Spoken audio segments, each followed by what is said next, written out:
Welcome to This Explainer. You know, most people look at Como 1907 and just see this charming underdog story playing out on the shores of one of the world's most beautiful lakes. It's picturesque, right? But what if I told you that the soccer team is actually just a storefront?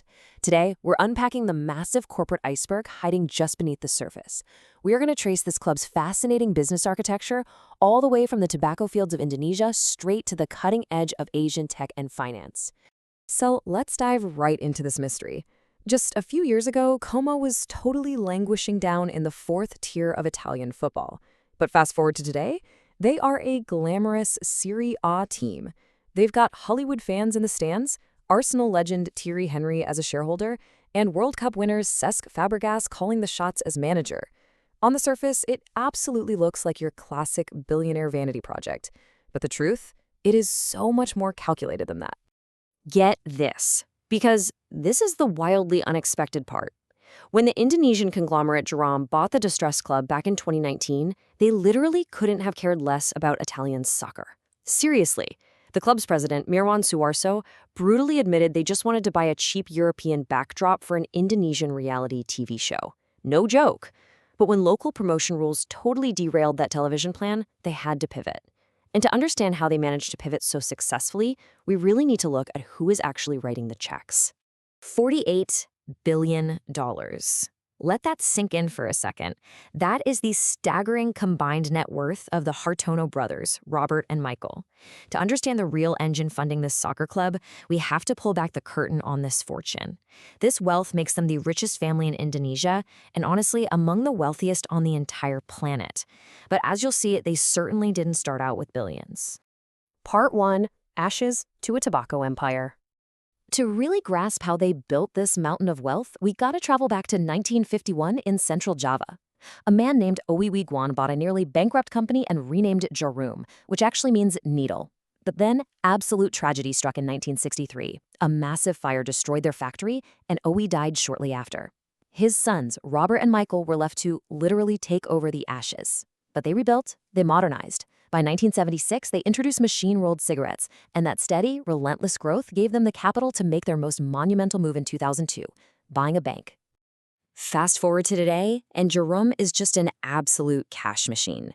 They control roughly 20% of the massive Indonesian market. And here is the kicker. Despite having all this modern tech, a staggering 60,000 manual laborers still hand-roll their famous clove cigarettes, known as Kratex, right there in their factories. That reliable, everyday cash flow from the domestic market, that's exactly what gave the Hartonos the foundation to dream much, much bigger.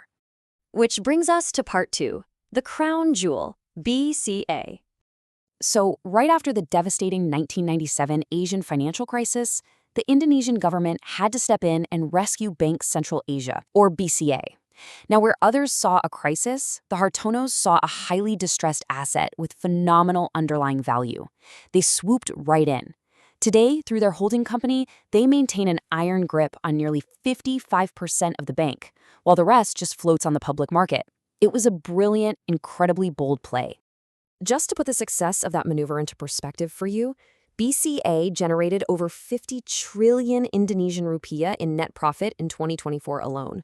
We are talking billions of US dollars here. Remember this ultimate playbook, okay? Buy a distressed asset with good underlying infrastructure, stabilize it, and then turn it into an absolute powerhouse.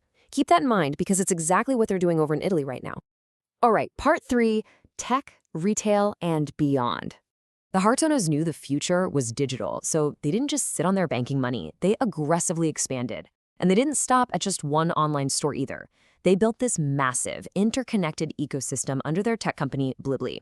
We're talking travel apps like Ticket.com, 58 premium ranch market supermarkets, almost 300 physical consumer electronics stores, and dozens of home and living centers. They are literally capturing the Indonesian consumer at every single stage of their daily life. And man, is that ecosystem exploding. Blibli posted a stunning 67% year-over-year revenue growth in the first quarter of 2026. A lot of that is being driven by high-margin electronics and a rapidly expanding institutional client base. They haven't just dabbled, they have completely mastered supply chain logistics, e-commerce, and direct-to-consumer sales. Moving to part 4, the empire's next generation. With the recent passing of Michael Bambang Hartono at the age of 86, the conglomerate is now pivoting under the guidance of the next generation, led by his nephew, Victor Hartono. And we're witnessing a massive shift here. They are moving away from their legacy of manual, hand-rolled tobacco and steering straight into the future. Their electronics brand Polytron is aggressively jumping into the electric vehicle market, while BCA is pushing a huge 205 trillion rupiah sustainable finance portfolio to meet global ESG demands. They are evolving and fast. Finally, Part 5, the Como 1907 Master Plan.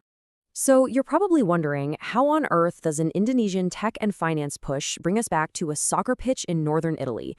Well, running Como 1907 is all about deploying the exact same aggressive business infrastructure they perfected back home. Step 1, secure Serie A promotion to rapidly open up international business channels. Step 2, use the glamorous Lake Como name as a master brand to lure in huge global sponsors like Uber. And Step 3, keep the tech totally in-house. They even built their own proprietary blockchain ticketing system that feeds right back into their retail ecosystem. And let me tell you, that in-house strategy is paying off brilliantly. When they first took over, the club was scraping together a measly 53,000 euros in merchandising. Today, they're crossing the 10 million euro mark. That's insane. By bypassing your standard third-party merchandise companies and leaning on their massive Blibli e-commerce experience, they operate the local shops, manage hundreds of affiliates, control all the customer data, and best of all, they keep all the profit margins for themselves. So here is the ultimate endgame. The stated goal for Como 1907 isn't necessarily to go win the Champions League. Nope, it's to become a $1 billion business group by 2038. Sporting success is actually just a variable here. It's basically a marketing tool in a much larger equation designed to generate sustainable, diverse revenue over the long term. Whether that's through high-end fashion, consulting for other soccer clubs, or white labeling that ticketing software we talked about. You know, it's incredibly rare to hear a sports executive be this brutally honest, but the club's president summed it up perfectly when he said, "We don't have sporting ambition, we have business ambition." For the Hartono family, this entire soccer club is simply the latest retail storefront and a real-time tech incubator for one of Asia's most powerful and strategic corporate machines. Well, I really hope this explainer gave you a totally new lens on the intersection of immense wealth, corporate strategy, and global sports. When you actually look closely, the dots between a burnt-down Indonesian tobacco factory, a colossal banking acquisition, and a glamorous Italian soccer team connect perfectly. It's like a masterclass in spotting distressed assets and building these deeply integrated ecosystems. So it leaves us with one big question.